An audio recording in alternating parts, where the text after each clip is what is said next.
Maayong adlaw sa inyong tanan, ini ang KBL News Report. Una sa balita, kumplito sa Ricados, Kadyos Baboy Langka.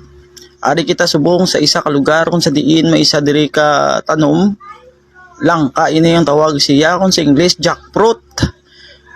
Sa aton nga nabaton nga initial nga informasyon, ini ang langka ang namunga sang paktanyo sang sili or katumbal.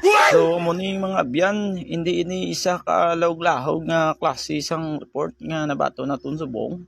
Inadulong naton ni sinyo sa adlaw subong sang Biyernes, no? So matahom ini nga discovery subong nga natabo sa aton kay once nga may tanom kasi ni nga amo ni nga langka, ang kulang na lang sa imo panakot among baboy. Kay may sili naman. Pag mga bombay kagahos na lang eh. So tutukan tayo ng mga biyan kag i-update na lang kamo namon sa mga masunod nili nga matabo siya ni nga bunga.